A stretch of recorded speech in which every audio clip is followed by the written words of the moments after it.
So my name is McKenzie Siska. I am a volunteer for the Senator Grassley. And then can you tell us your name? Certainly, Jennie Wunderlich. Awesome. So we'll just kind of jump right in, I guess. Which branch were you in the military? I was in the Army. Okay. I was a quartermaster officer, so that's a logistician, but I'm originally from here in Iowa, born and raised in Iowa City. All right. Yep. And we're doing this interview from Cedar Rapids, Iowa. Basic training. Any vivid memories or training that you remember? Oh goodness, so my path into the military was maybe a little bit different. So I graduated from Iowa City West in 1999, and I ended up going to the United States Military Academy for college, which, for those that don't know, right, it's a 4-year military school, and when you successfully graduate, you are commissioned as an officer, almost always in the Army. There's a real small fraction that'll what we call cross branch. But I went to West Point and graduated in 2003, and then you select kind of based on your class rank and different things which branch you want to go, and there's this incredible branch night, and you find out if you got your first selection, and I was blessed to be able to go into the quartermaster branch, which is one of the logistics branches. It covers a wide range. So supplies, right, they would call them like beans and bullets back in the day, right? You've always had quartermaster because you got to feed your soldiers. You got to make sure that they have clean water. Also, mortuary affairs falls under them. There's a lot that quartermasters do. But basic training for me then was not, I'd say, like a typical enlistment basic training. Basic training is done at West Point, so it's all cadets. So right after high school, I headed off there to West Point, New York. And I distinctly remember we were in Michie Stadium, which is the football stadium for West Point, and I'm with my folks, and they're like, you have 90 seconds to say goodbye, and that's it. And you march off, and it's funny what you remember, but my mom had said, I looked up that you can wear little stud earrings, like that's allowed. It'll be like your touch of femininity. And so I have my stud earrings in. Well, yes, when you're not in basic training. So I get through the tunnel, the football tunnel, and the yelling just starts, because that's part of the deal, right? Get moving, new cadet, da, da, da, da, da, da. And then, of course, they zoom in on those earrings. And it was like, get those earrings out of yours. Okay, I don't know about you, but trying to get studs out while you're being yelled at is just not easy. And I was floundering, and I'm like, I'm going to lose the stud. I mean, it's weird, right? I can't remember a lot of things from that summer or from basic training. I remember that. Like trying to rush and put a key. Right, push. Yes, exactly. A lot of push-ups because also, if you can't tell, I'm super expressive with my eyes. I was in show choir. I did one of the high school musicals. I love being expressive. Well, in the military and during basic training, that's not a good idea. And so I would be pinging around, come around, and I just could not control my eyes very well. Balmer, which is my maiden name, so I was Jennie Balmer before I married, and Balmer, drop! Balmer, drop! And I'm like, oh my goodness, I'm just continuing to push. I could just control my face. So then after basic training, you're right into school. You have Hell Week, and then you're right into academics, and you're taking a ton of classes as well as doing military, and everybody's an athlete at West Point, so I was playing sports. It was great, but then 9/11 happened while I was at West Point. I mean, I remember being in one of my nuclear engineering classes, watching that, hearing about the tower. First one, seeing the next one. Well, then you have 4,000 of the world's future Army leaders in one location, right? As a military academy, we're all graduating to be the Army's leaders. Talk about, are we another target, right? So they locked down West Point. We had generals manning the gates because that we all eat together. So you'd have 4,000 of future Army officers all in one spot. So it became like, oh my goodness, what's going to happen? How long were you on that lockdown? Oh golly, I'd say probably, really extensively for a week.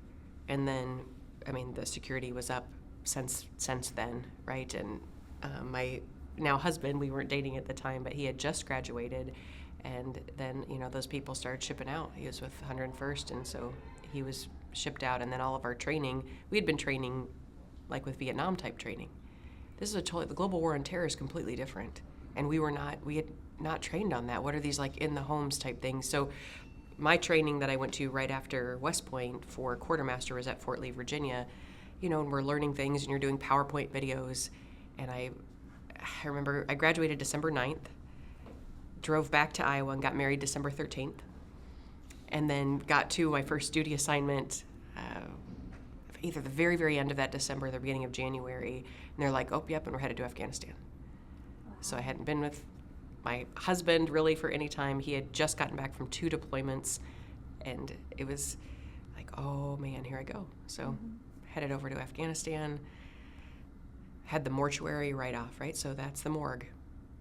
And as a young 22-year-old, I remember that first, I don't know if he's 18-year-old body coming through the morgue, being like, oh my goodness, this is real. Like, you knew it was real.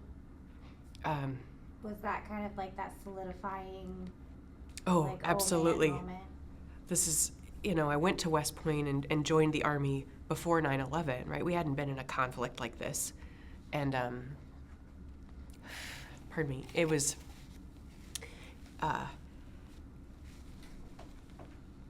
all of that is so much more real. And even though my husband had deployed twice, it wasn't me, right? And he's wonderful, but introvert, keeps that stuff in. He wasn't sharing about a lot of his experiences. So that was really tough. Also as a young leader and as an officer, and they tell you this, so the non-commissioned officers, they're to get up to the rank to work with the officer often in a leadership role have been in a lot longer, right? So they look at who's this young female lieutenant coming in here, right? Like so green, like really green, right? And just having to go go humble, right? Yes, I'm learning. I'm absolutely learning, but I'm also the officer in this situation. I need to be able to make a decision. I need to be confident in that, but also ask for help when I need it. I was the supply support activity, it's called the SSA, the accountable officer, which means I'm accountable for all of the parts and pieces that came into northern Afghanistan.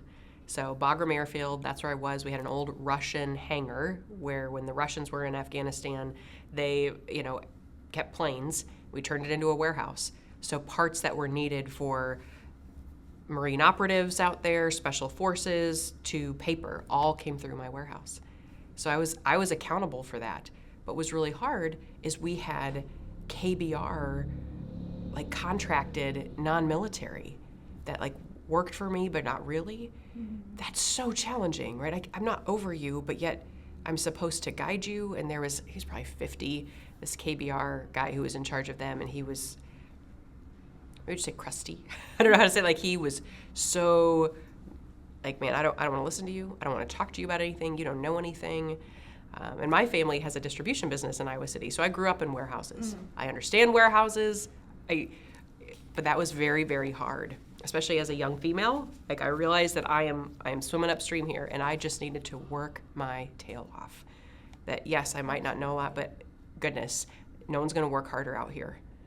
And then in addition to that, we had all these Afghani nationals that would come in through the gate and work for us, right? And I didn't speak those. I took Spanish. I was not being, I could not communicate with them and trying to learn some of that language, but they also, right, have very, very little value for women.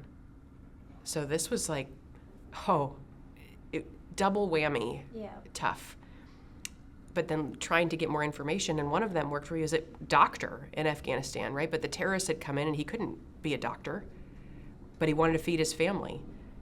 So just this incredible culture shock and realizing, man, I'm uncommon here in terms of for them as a female, having any sort of power control, which they did not respect, and having to try to earn my stripes, learn from mistakes. Thank goodness in the mortuary, Sergeant Williams, what a great, great man. He was my top NCO, and he had done mortuary before. So when you go through the bodies, right, you gather the personal effects. And I remember one time there was a crash, a plane crash, and we lost a few. And one of them, I remember going through the bodies to help and seeing a big West Point ring. And it's funny, I don't wear my West Point ring, but I was thinking about today and coming and putting it on and remembering Colonel McMahon and finding this ring and being like, he's a West Pointer. And just having this connection of the long gray line, we call it. That'd be great, thanks. so, yeah, West Point, we're known as the Long Gray Line. And here was a graduate from, he's probably 20 years older than me. And But just and that connection, you were in the same area. yes, learned and the here same he'd just things. given his life, as we're over here. And while in Afghanistan, a good friend of mine, Laura Walker, she and I were at West Point together. We played team handball together. We both class officers together. She was an engineer. She was killed by a roadside bomb. And just at the end being like, okay, God, I truly believe you have a plan, but man, why did I make it home?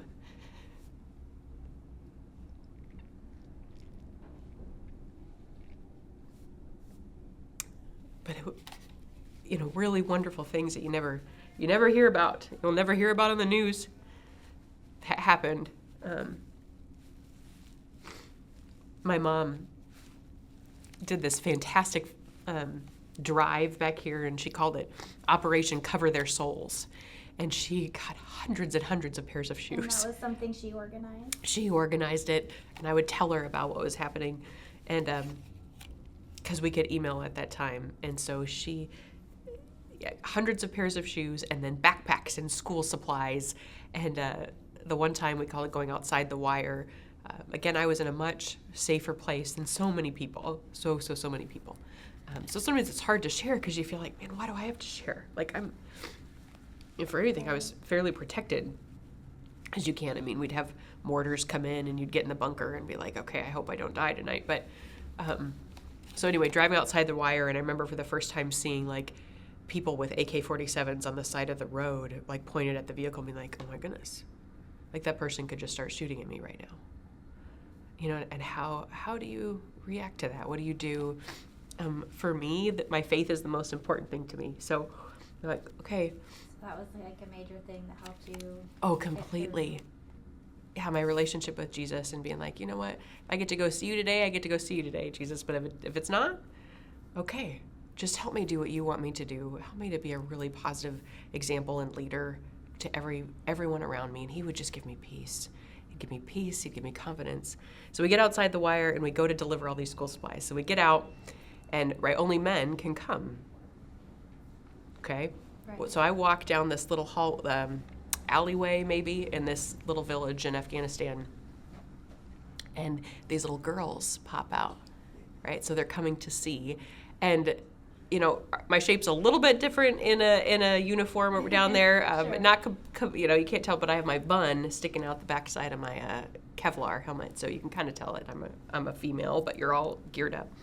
But I go down to try to speak with them, with the little girls, and we had done some of these deliveries. Well, then all the little boys come out and just start pelting them with rocks, and this is and all the men see this, and they're like, this is completely sanctioned, like this is how they're treated. And then the women, one would just pop their head out in that full head to toe burqa, those bright blue burqas. There's a mesh screen over their eyes, you can't see them, but that's how they live. And being like, oh my goodness, I'm so fortunate. I am so fortunate to live in the United States. Yes, are we perfect? No. But do you know what? I am more than willing to go over here and fight for the freedoms that we have so that I can put on the uniform and come over here and do this. I'm so grateful. So that was just an experience I will never forget and will be reminded. I was told when we were in Iraq, totally different deployment, I remember someone telling me that we opened 18 schools while we were there, and girls got to go to school that never got to go to school. You don't see that on the news, right? Itself, yeah. That's not shown. Who talks about that?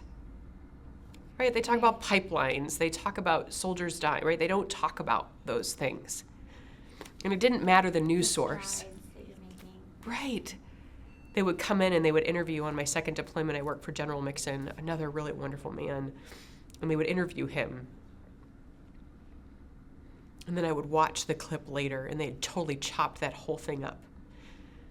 You totally skewed this. And I remember being so frustrated by that and finally telling my mom, please stop watching the news. Please stop watching the news. Right. because this is not displaying what's really happening over here. So, sorry, I got No, way that's off track all on right. that. No, that is quite all right. So I think you kind of already talked about it a little bit, but what was the hardest part for your military lifestyle to adapt to? What do you think was the easiest? Goodness gracious. There's so many things. It's funny. So I played basketball in high school.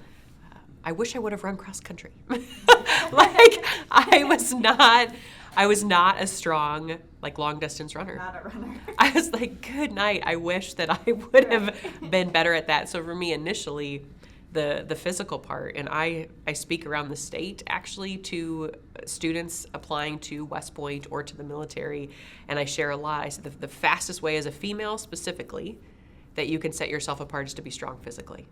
Because it's the first thing that they notice differently. We are biologically different. You're not going to be able to pull and push and do all the same things as the guys, so you're going to have to work extra hard to even do that. However, we are super strong in the core. So, man, I could flutter kick all day. So, okay, those new cadets, and I was over them. One poor kid, I made him cry with flutter kicks. But it was okay. It was part of the deal. It was basic training for him. But so that was incredibly challenging. And then being married, and both of us dual military, we had never dated in the same location. Our whole courtship was correspondence. We had been friends at West Point, but then all of a sudden we're married and deployed, and okay, how do you do that? And then we got back stationed in Schofield Barracks, Hawaii, which is gorgeous, right? That's wonderful. But not the Army owns you. So my dad came home from work at the end of the day, and we had dinner as a family, and it was wonderful, wonderful, wonderful. You'd have to leave at the drop of a hat. Right. Or then he would be home and I had made dinner. Where's Ben? Oh, wow. It sounds really simple, but it's not. As a learning to be married and that the military trumps, your time. And honestly, I'm so thankful that I married such a wonderful man, because he's incredibly patient. And I had to learn way more than him. He's so gracious. And I realized, goodness, I'm getting impatient and frustrated. And you see why military marriages quite often fail, because you really, really, really got to sort of give up control. And I wanted our marriage to be phenomenal, and to not just last, but to thrive. And so that was a critical part for me is figuring out, hey, how do we both serve a nation that we love and we're proud of, but also have a really strong marriage. And so that was one of the most challenging parts, I would say. And then working for crummy leaders sometimes, right? This is not, and now people can be like, oh, quit, or I'm going to do a different job or whatever. In the military, if they're not committing felonies, right, they could just be a lousy leader. And you're there, you're doing, what you're doing. And again, I had so few of those. I had more really positive than I did negative. And that's great. And that's wonderful, right? Wonderful. And then I wanted to be that, right? I wanted people that come in, I want them to be like, man, I'm so glad to work for Captain Wunderlich. She's awesome. She's compassionate. She's hardworking. I wanted to do that. So yeah, those are some of the hardest. Sorry, you asked a second question. I forgot what it was. Then if the opposite, if those were the hard ones, what was the easiest part? Oh, goodness gracious. You're all towards a common mission. And I think what's challenging maybe sometimes for people when you're not in when we're not in a conflict. So the one thing about active duty, when you are full-time, you're either training for your mission or you're doing your mission. And it's really hard to be in a constant state of training and never on mission. Right. Right? You're like, okay, I'm training again. Doing all I'm this training for again. what end For goal? what? Right. So I really do think that's one of the reasons I loved my time, was that we were deployed a lot. So I feel like I am doing the mission. I signed up to serve my country, and I'm serving my country. That felt so good. And this was also back in the time, right? The country was really supportive of the military, right? We'd been attacked. We lost thousands of people. The country was behind us. So they were so proud that we were over there. So you'd come back and they would be lining the airports. That's wonderful. Yeah, that's gotta feel good. Again, how blessed we were compared to the Vietnam vets coming back. I know that I had a totally different experience than them. So that was wonderful, and being so proud to be in the uniform, proud to, it makes me sad, to be honest, if people aren't proud to stand for the flag. But I also feel like I fought for your right to not stand for the flag. Right? We have the freedom to do that. But I still wish they did. So that's a hard thing. Right. Something you spent so much of your time. And lives and care for that ability. Again, I fully acknowledge I believe we're a sinful people, a sinful nation. We make a lot of mistakes. But we do have incredible freedoms here that so many people don't. I was able to go to Korea. At West Point, you do a month of training before you graduate to learn your branch or check out a space. So I was in South Korea, and I brought today a piece of it's the wire, North and South Korea, right? Completely different places, right? There's no freedom in North Korea, and it's scary. And being in South Korea and just different cultures, different experiences, and also just appreciating, the United States and the wonderful gifts and opportunities we have. So, yes, that's a little of that. Yeah. Was there anything while you were deployed and kind of in those dark situations that you did for good luck? I know you said you have your faith, but did you have any kind of ritual? That's a great question. So, for me, just spending time reading the Bible in prayer, that was critical for me. I also connected. So in Afghanistan, I remember getting there probably within 2 days. I walked down, we had what's called a clamshell. So it's like kind of metal framing, but it's a big fabric over for buildings, right? They're not full. And that was where the chapel was held. So I walk in and I hear some music, and I'm coming in and there's a guy at the piano. I don't know how they got a piano there, but I'm glad they did. For chapel, and I go and introduce myself because I had sung with the praise team back in high school, and he's like, "Oh, hey, I'm someone's." I can't remember his name. I can tell you what he like. If I saw a picture of him, I'd tell you it was him. I said, "Oh, can I sing?" And I was just singing with him the praise songs he was playing and prepping for church. He's like, "Do you want to be on the praise team?" Like this was like maybe a week of being in there. Right, I'm gonna be there a year. I was like, I would love to. And so I got to sing with the praise team and then go to practice during the week. So to be with other believers that were like, hey, let's pray for people that are hurting around us, people that have died, and then just sing. I love to sing, right? So to be able to do that was awesome. And then one night we hosted this praise concert, and we packed out the clamshell. I mean, they say, right, there's no atheists in foxholes. And I tell you what, when you're getting mortared at night, people are thinking about death. They're thinking about what happens when I die, and be able to talk to people about that. And unfortunately, I think we've gotten away from that if you're not in that situation. Why can't we just have healthy conversations about faith? And I love that because I had a hope and I had a peace of hey, I feel fully confident if something would happen to me, and getting to share that peace. And then exercise, right? So not good luck, but just how do you cope with that, right? It's a known thing, right? You're releasing endorphins. Right. Okay, let's go. Best shape of my life was in Iraq, and I'm going, man, how do I get back to that? How does that happen? I had a general who was like, Captain Wunderlich, you're going to be here with us in the morning, and man, he would smoke me. It was so hard, running. And it's funny, my kid's now in cross country, and I said, guess what?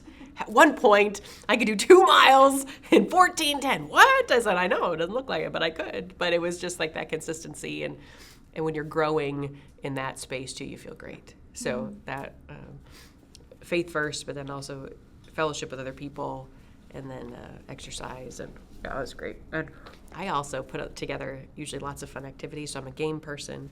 I would always try to put together something fun. So Army-Navy, if you don't know, Army-Navy football game, it's a big, big deal. Well, they piped in the game. Well, we're in Afghanistan, so it's 2 or 3 in the morning. Well, every grad you could find, West Point or Naval Academy grad, all came in to watch the Army-Navy game, and it was sweet. It was so much fun. right? You're not thinking about war. You're thinking about this football game. It was great. And yet you're over here serving together. That was awesome. And then in Iraq, I had my mom, I hope I can share about this. We'll see. I had my mom send like a whole bunch of Easter eggs, like the search, like the little plastic ones. Oh, yeah. And I couldn't believe that I got 2 of the generals, like 1-star generals, because I tell you what, in the military, especially as a leader, usually highly competitive, right? You don't get to be a general if you are not got a little drive, right? You've got something going on. And so I put together 2 teams, and these 2 1-star generals were the heads of their teams. And I hid eggs all over our little compound. And we had a hunt on Easter. We had this. It's so like looking and watching these generals search for these eggs. It was only like 30 minutes, but I tell you what, they de-stressed. It was this, what do you do out there? What can you do? Joys yes. You have to find. And I felt like that was a way that I could bring joy to the staff. I also brought a bread maker, and my mom would send me those like pre-done boxes, and the chief of staff was a huge fan of cinnamon raisin, and so like that would smell the whole like little area where we worked, right? Those things, scents, whether it be chocolate chip cookies or anything, right? Those things, scents makes us feel good. Kind of a sense of home too. Yes. Just, being with your parents or friends in the kitchen and making cookies, so like that smell. Exactly. So those were fun things. Yeah. How long total was your service? Oh, golly. So when you graduate from West Point, you are required to serve 5 years active duty. So that's your full-time job. And then there's a 3-year reserve commitment after. So I did my 5 years of active duty, and then I came back to Iowa to be in the reserves. But at that time, again, there was a ton of deployments, and they were doing like a drawdown. So I only ended up with 18 months of reserve time after that. But I headed out to the National Training Center, which is funny because that's where I discovered I was surprise pregnant with my second kiddo. So I have 3 kiddos. When I transitioned off of active duty, I was pregnant with our oldest, Samantha. And then 18 months later, Gwendolyn arrived. And then a few years after that, our son Calvin. But so 5 active duty and then some reserve time after that. And you said for the beginning, you were in Afghanistan. Where else? Yes, so it's funny, right? You have a home base, so Schofield Barracks, Hawaii, which is beautiful. It's actually in the middle of the pineapple fields there. So I went there, and then we deployed to Afghanistan, to Bagram Airfield, and then back. But you usually come by way of some other place, let's just say. And so then I went to Tikrit, Iraq, by way of Kuwait. So Kuwait's usually kind of how you get in there, which also was not prepared for like 120-degree weather. I was like, this is really hot. However, there's no humidity. So it's nice. You can actually get dehydrated and not realize you are because you're not sweating. It's very strange. Anyway, so there and then back to Hawaii. So I was one of the few, this is back, the Army used to transfer you a lot more, and they had realized for family stability, if you can keep that family in one location longer, they have a better chance of survival, I would say, for their relationships and for their family. So I was unique in the fact that I was only at Schofield Barracks, Hawaii for my primary duty assignments. My husband had come from Fort Campbell, Kentucky, was his first assignment, and then transferred to come with me. So. Very nice. What was the hardest part, I guess, once you were out, you were done, like that transition?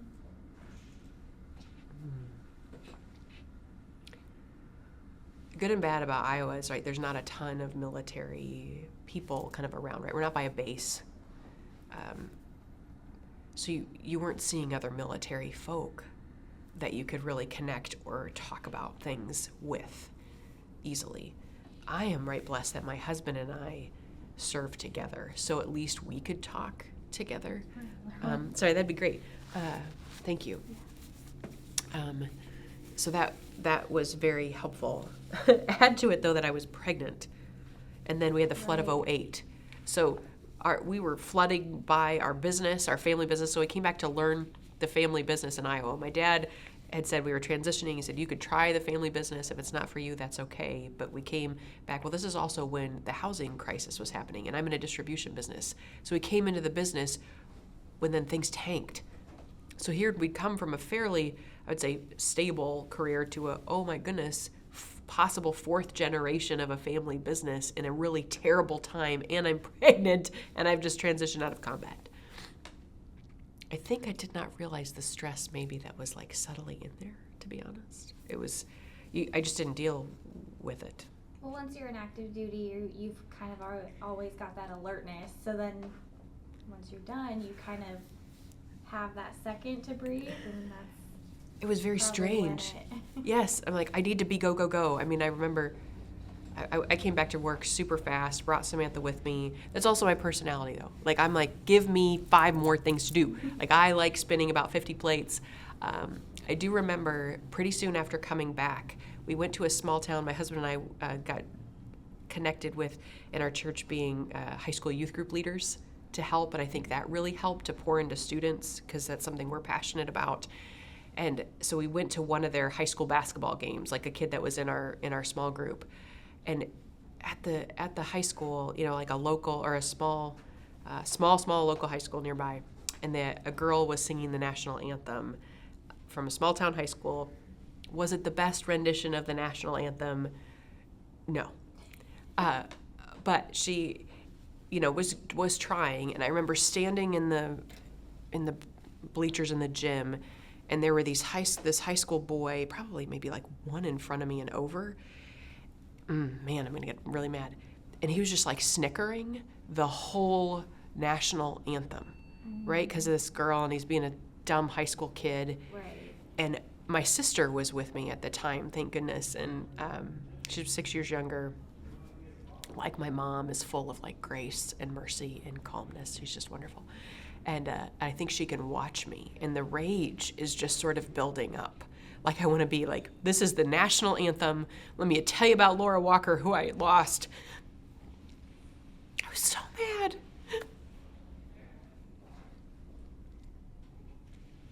I remember thinking, the second this national anthem's over, I am ripping into you. I was just ready to go off. And my sister, the second they were done singing, just grabs my hand. It's like, it's okay. It's okay. I did go off on him. I'm really thankful I didn't. Like, what would that have done?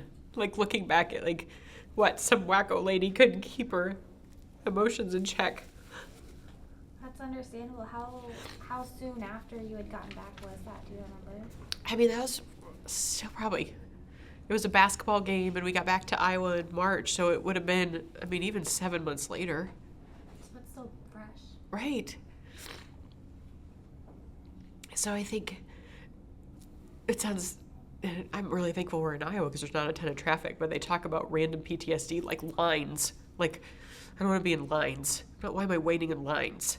It's strange. Like, it's I don't know, it's just bizarre what throws you off, you know, or things that people talk about. You're like, that is not important. Why are you getting so upset about this?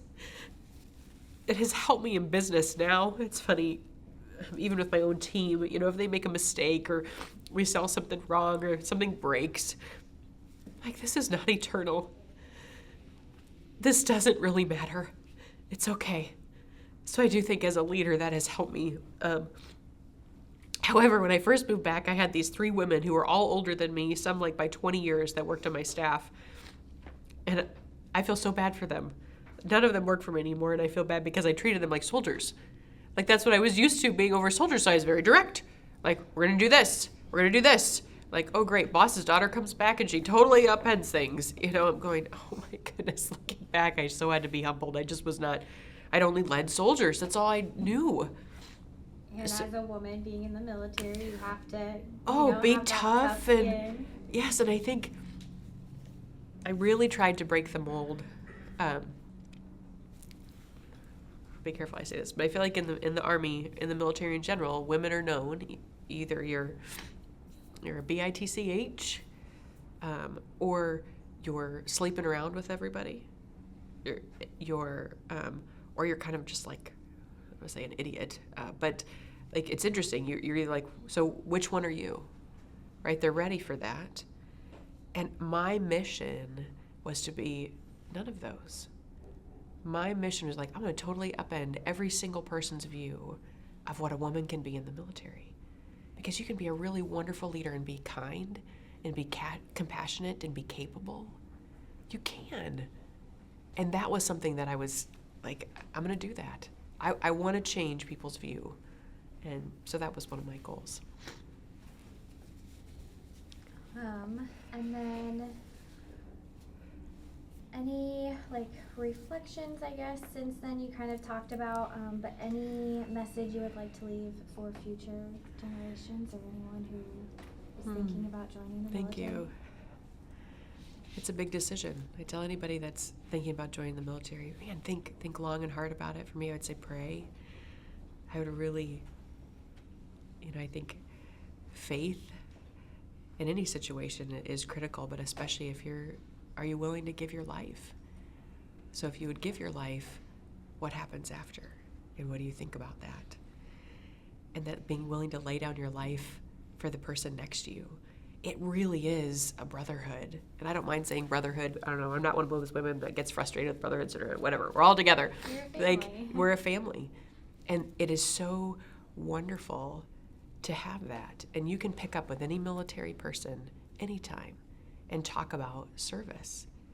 It's fantastic. There's just a common thread that comes through there. I love that they've kind of brought back the be all you could be in the Army. Like, I remember that because I wanted to be all I could be. Again, the Army is not perfect, nor is any military branch, but we desperately need good leaders in the military. Desperately. I would encourage anybody who says, I want to make an impact. Is it going to be easy? Absolutely not. Are you willing to do something really, really hard? Really hard. But do it and be a person of integrity. Be a leader of integrity when nobody else is. Be that person that's willing to say, hey, that's not okay. And realize what a blessing to live in this country. To live in this country with the freedoms that we have. Be open-minded. Have conversations with people. Talk about things. If we work together across the way, we can absolutely take our country in the right direction. And I think the military can be a really great way to do that. All right, and then just one final question then. Is there anyone from your time of service that you still keep in contact with regularly? Oh, goodness. So it's funny. I set up my brother-in-law with it. So a gal I went to West Point with, she and I both graduated, both quartermaster officers. We were getting married, and she said, well, are there going to be cute guys there taller than me? Because she's like 6'1". I said, well, Ben's brother, so my husband's Ben, Ben's brother but he had just was about to graduate from the Air Force Academy. And I set them up decorating a Christmas tree, because we got married near Christmas time together. They connected, ended up being on the same flight out of Iowa after that, and they have been married now, 18 years? 2 boys. That was, so I absolutely keep in touch with her, and then actually quite a few others through LinkedIn, and we went back to West Point to visit some of them, other classmates and people as well. So.